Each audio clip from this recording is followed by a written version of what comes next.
ये चलते हैं जहां पर चेयरमैन पीपल्स पार्टी बिलावल भुट्टो मीडिया से गुफ्तगू कर रहे हैं। जहां जहां हम रुके ये भी नजर आ रहा है, अवाम की शक्लों पे लिखा हुआ है कि अवाम परेशान है, मुश्किल में है, दुख में है, दर्द में है, तकलीफ में। मुआशी सूरत-ए-हाल दिन ब दिन बदतर होता जा रहा है। आम आदमी को, आम पाकिस्तानी को ये परेशानी है कि वो अपना खानदान के लिए, वो अपना फैमिली के लिए खाना का बंदोबस्त कैसे करे, वो अपने बच्चों को स्कूल कैसे भेजे, वो अपने बुजुर्गों का इलाज कैसे करे। बदतर होता है।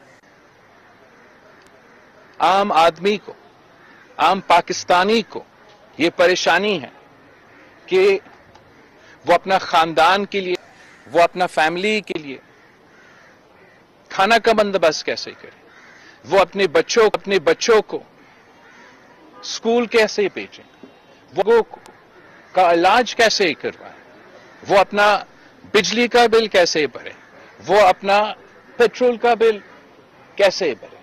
और मैं पाकिस्तान के अवाम को, पाकिस्तान के पसमानदा तबकात को पैगाम देना चाह रहा हूं कि पाकिस्तान पीपल्स पार्टी वो जमात है जिसका मंशूर में आपके मसाइल का हल है। हम 3 नस्लों से इस मुल्क के अवाम के लिए जदोजहद कर रहे हैं। हर मुआशी बहरान से, जब भी मुआशी बहरान आया है, चाहे वो 70 के दौर में जब शहीद जुल्फिकार अली भुट्टो, कायदे अवाम शहीद जुल्फिकार अली भुट्टो आपका वजीर आजम बना, तब भी पाकिस्तान में मुआशी बहरान था, मुल्क आधा हो गया, मगर रोटी कपड़ा और मकान का नारा ना सिर्फ उठाया, रोटी कपड़ा मकान का नारा पे अमल दरामद किया। 80s में, 90s में जब शहीद मोहतरमा बेनजीर भुट्टो ने पाकिस्तान की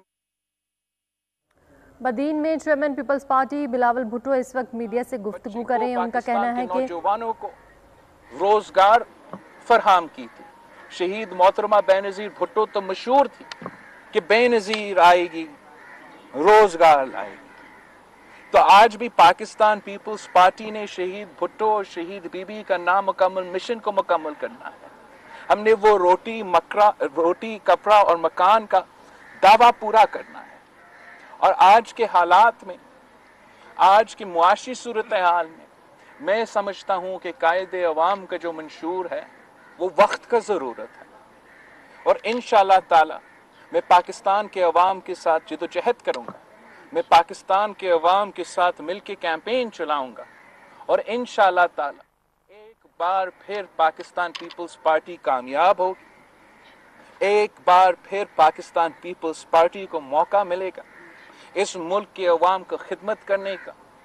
और मैं ये दावा से नहीं कह सकता हूं कि हम मुल्क के तमाम मसाइल का रातों रात हल कर सकते हैं, मगर मैं आपसे वादा कर सकता हूं कि अगर पाकिस्तान पीपल्स पार्टी की हुकूमत होगी तो अवाम का हुकूमत होगी। अगर पाकिस्तान पीपल्स पार्टी इक़्तिदार में होगी तो पसमानदा तबकात का इक़्तिदार होगी। अगर पाकिस्तान पीपल्स पार्टी इक़्तिदार में होती है तो मजदूरों, किसानों और मेहनत कशों का हुकूमत होता है। कोई और इक़्तिदार में आते हैं तो अशराफिया का हुकूमत होता है, अमीरों का हुकूमत होता है, बिजनेसमैन और इंडस्ट्रियलिस्ट का हुकूमत होता है। पाकिस्तान के अवाम ने पाकिस्तान की तारीख में जब भी जरूरत पड़ा है कुर्बानी दिया है। जब भी लड़ाई लड़ना था तो कुर्बानी दिया है। जब दहशतगर्दों का मुकाबला करना पड़ता है तो कुर्बानी देते हैं। जब भी IMF से मुज़ाकरात होते हैं तो कहा जाता है कि कुर्बानी का वक्त आ गया है। मैं समझता हूं कि पाकिस्तान के अवाम का अब हक है कि कुर्बानी देने के बजाय वो पूछे कि हमारे लिए पाकिस्तान क्या करेगा, हमारे लिए हुकूमत पाकिस्तान क्या करेगा, पाकिस्तान के अवाम के लिए हुकूमत क्या करेगा। और मैं समझता हूं कि जब अवाम दोस्त हुकूमत बनते हैं तो बेनज़ीर इनकम सपोर्ट प्रोग्राम जैसे इनकलाबी मंसूबे आते हैं जो इस मुल्क के गरीब तरीन औरतों तक मदद पहुंचवाता है। जब अवाम दोस्त हुकूमत होता है तो अपना ज़मीन, अपना मकान जैसे मंसूबे आते हैं जहां हम गरीब अवाम को अपना घर का मालिक बनाते हैं, अपना ज़मीन का मालिक बनाते हैं। जब पाकिस्तान पीपल्स पार्टी की हुकूमत होती है तो हम नौजवानों को रोज़गार दिलवाते हैं, हम उनसे रोज़गार पाकिस्तान के अवाम से, आप सब से, कि एक बार फिर आप पाकिस्तान पीपल्स पार्टी के साथ दें, आप नया नस्ल के साथ दें। एक नौजवान पाकिस्तान के लिए नौजवान क़यादत की ज़रूरत है। नया पाकिस्तान के लिए जो मसाइल हमारे सामने दरपेश है, जो मुश्किलात हमारे सामने हैं, उनका हल निकालने के लिए, उनका मुकाबला करने के लिए पाकिस्तान पीपल्स पार्टी इस मुल्क का वो वाहिद चॉइस है जो इन मुश्किलात का ना सिर्फ हम सामना कर सकते हैं मगर सामना करते हुए अवाम का ख्याल रखते हैं। अच्छा सर, ये बता दें कि अवाम को इस मुश्किलात से कैसे निकालेंगे, क्योंकि अवाम तो ख़ास तौर पे नून लीग के कुछ लीडरों के बयानात आए हैं कि इत्तेहादी हुकूमत थी, ये महंगाई, IMF मुआहिदा और दीगर जो इल्ज़ामात हैं और जिसकी वजह से आज मईशत तबाह है, लोग बेजार हैं, तो उसमें सब पार्टिसिपेट करते थे। ये खाली झंडा लगाने के लिए हमने इनको इत्तेहादी नहीं रखा था। तो ये क्रेडिट आप लेते हैं, डिसक्रेडिट में आप उनके नहीं होते और नून लीग का दौर जो है वो काउंट होता है। तो इस हवाले से क्या मैं इस बहस में नहीं जाना चाह रहा हूँ कि इल्ज़ाम तराशी में, मैं मसाइल का हल निकालना चाह रहा हूँ। मेरा ये ख्याल है, मेरा ये राय है कि अब पाकिस्तान के अवाम ने हर किसी का इक़्तिदार देखा है। पाकिस्तान के अवाम ने तीन दफ़ा किसी एक जमात को, मेरे पार्टी से भी तीन दफ़ा पाकिस्तान के अवाम ने हमें मौका दिया है। अब पाकिस्तान के अवाम को इल्ज़ाम तराशी के बजाय, तकसीम और नफ़रत की सियासत के बजाय अवाम अपने मसाइल का हल चाहते हैं। और मेरा ख्याल में इन मसाइल का हल एक नौजवान की आदत है। चेयरमैन साहब, ये चेयरमैन साहब, आज G20 से मुतालबा किया जा रहा है कि 90 रोज़ में इलेक्शन कराया जाए। हाँ। आसिफ जरदारी साहब का बयान आया है, उन्होंने कहा कि उन्हें चीफ इलेक्शन कमिश्नर और उनकी जो पूरी टीम है उन पर पूरा एतमाद है और नई मरदमशुमारी के बाद नए हल्का बंदियों के तहत इंतखाबात होने चाहिए, तो 90 रोज़ में इंतखाबात होते नज़र नहीं आ रहे। तो इसी हवाले से आप और आसिफ जरदारी का बयानिया एक नहीं है, तो इस हवाले से आप क्या कहना चाहेंगे? जहाँ तक सदर जरदारी का इस बयान है, आप सदर जरदारी का से पूछे कि इस बयान का मतलब क्या है। पाकिस्तान पीपल्स पार्टी का CC मीटिंग हुआ था जिस पे मैंने और सदर जरदारी साहब ने उसका सदारत की। पाकिस्तान पीपल्स पार्टी की CC मीटिंग में हमने ये दो राय पे गौर किया।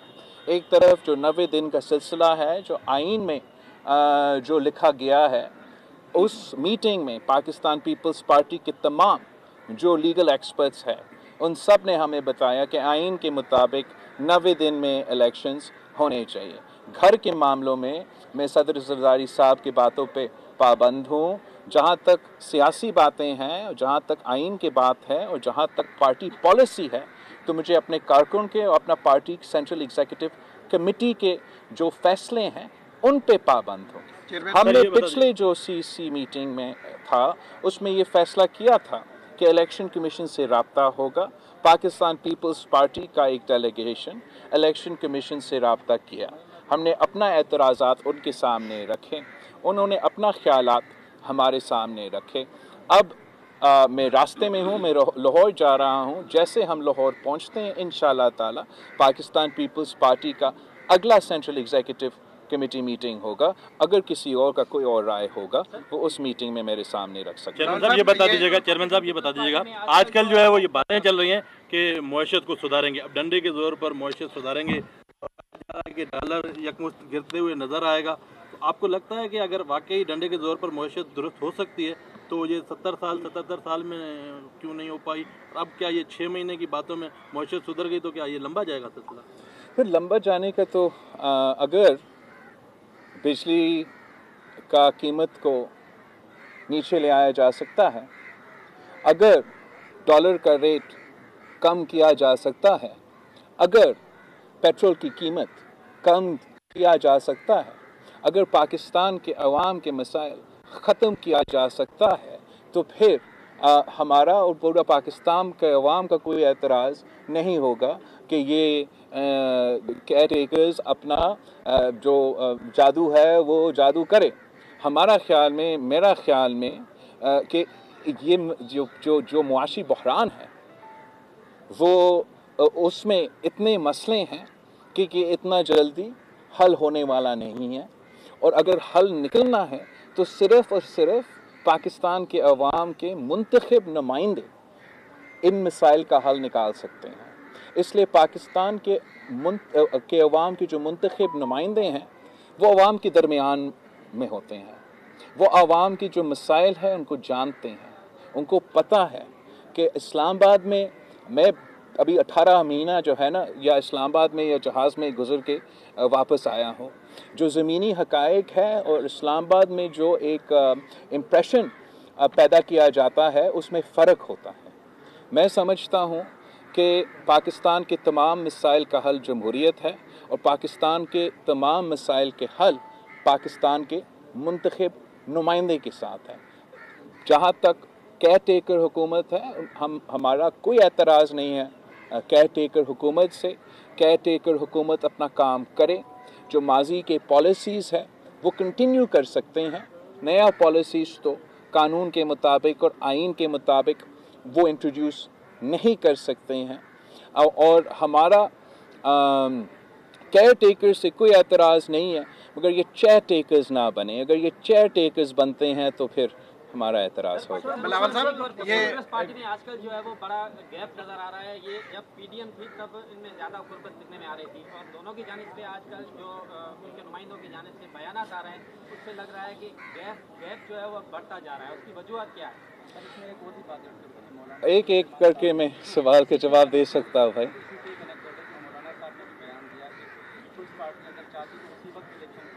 कौन सी वक्त भाई?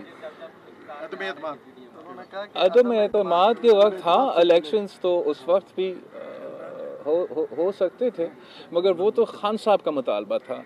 तो या मेरा समझ से ये sort of I don't understand your point, क्या पीडीएम का मौक़िफ़ ये है कि हमें खान साहब दुरुस्त था और हमें वही करना चाहिए था जो खान साहब हमसे करवाना चाह रहा था। अब मेरा ख़्याल में पाकिस्तान के अवाम सच चाहते हैं। पाकिस्तान के अवाम ये चाहते हैं अपने क़यादत से कि आप अगर मसाइल पे बोलेंगे तो सच के साथ उन मसाइल पे बोले। अगर आप उस वक्त हुकूमत छोड़ सकते थे तो हम अपना जो अदम एतमाद है वो पीडीएम के जमातों के वोट्स के साथ के बगैर कामयाब तो नहीं हो सकता था। तो अगर वाकई उनमें से किसी को ये ख्वाहिश था कि अदम एतमाद के बजाय इलेक्शंस हो, तो फिर वो उस वक्त हमारे साथ नहीं देते, हम नाकाम होते और हम इलेक्शंस की तरफ भर सकते थे। मेरा ख्याल में माजी की बातों हम माजी में छोड़े, हम आगे देखें। इस वक्त जो है आप सब मुझसे उम्र में बड़े हो, आप मुझे बताएं, आपको क्या याद है पाकिस्तान की तारीख़ में हमने कभी इस किस्म के मुआशी मुश्किलात को पहले इस किस्म के मुआशी मुश्किलात आपने देखे हैं? अगर हम मानते हैं कि इस वक्त तारीख़ी बेरोज़गारी है, तारीख़ी गुर्बत है, तारीख़ी महंगाई है, तो ये तकसीम और ये नफ़रत की सियासत और ये इल्ज़ाम तराशी की सियासत के बजाय हम आगे बढ़े और इन मसाइल का हल निकालने की कोशिश करें। बिलावल साहब, इसलिए कि दो सवाल हुए थे तो एक में रहना। बिलावल साहब, खारजा अमूर पे आपकी गहरी नज़र है। G20 जो हो रहा है पड़ोस में, एक मुल्क है उन्होंने बाइकाट किया है। आप अगर वज़ीर खारजा की नज़र से देखें तो बाइकाट। दूसरा अफगानिस्तान, आपने भी कोशिश की जो बॉर्डर पे, आज फिर हालात ख़राब होते जा रहे हैं। सर, आखिरी सवाल है, इधर पीपल्स पार्टी सिंध में आज़ादी सहाफ़त की बात करती है। नेशनल प्रेस क्लब बरीद के सदर हैं, उनको सर सच बोलने पे सर जो उन्होंने मंशात पे जो लिखा है उसके हवाले से एसएसपी ने सर हफ्ता पहले उसको उठा के सर उसको यरगमाल बनाने की कोशिश की। व्हाट? सर, बदीन में नेशनल प्रेस सर, हम सब प्रेस क्लब आपका प्रेस क्लब का सदर को वो सर नफीस मेमन वो मंशात पे लिख रहे थे सर, उन्होंने एसपी ने उठा के शौकत मेमन नहीं, मैं इसका सवाल कि आप अपना सहाफ़ी भाई के बारे में मुझे बता दे, ये क्या हो रहा है, ये किसने? नेशनल प्रेस क्लब में बदीन में उनके सदर है नफीस मेमन, उन्होंने मंशात पे बात की। बदीन में मंशात का इशू बहुत है सर। जब उन्होंने बात की मंशात पे तो उन्होंने एसपी शानमा चाचर जो कल ड्यूटी थे सर सीपीओ ब्रांच में हुए, उन्होंने उठा के इन्हें यरगमाल बनाने की कोशिश की। अच्छा, मैं तो मैं बिल्कुल आज़ादी सहाफ़त के साथ हम खड़े ही होते हैं और आज भी खड़े हैं। और मैं अपना पार्टी से रिक्वेस्ट करूंगा कि इस इशू के बारे में मुझे जो हकीकत है वो हमें बता दे, ताकि हम इसका हल निकाल। वो जवाब नहीं दिया आपने। इतने सारे जहाँ तक G20 की आपका सवाल है और अफगानिस्तान के बारे में आपके सवाल है, मैं समझता हूँ कि ख़ारजा सतह पे पाकिस्तान के लिए बहुत से मौके हैं। पाकिस्तान ख़ारजा सतह पे पाकिस्तान के अवाम के लिए बहुत से मौके हैं, मगर हमें अपने आप को दुरुस्त करना पड़ेगा, अपने आप को स्टेबल बनाना पड़ेगा पॉलिटिकली, इकोनॉमिकली, ताकि हम वो तमाम फ़ायदे का जो पोटेंशियल है उस फ़ायदा का हम हासिल कर सकते हैं।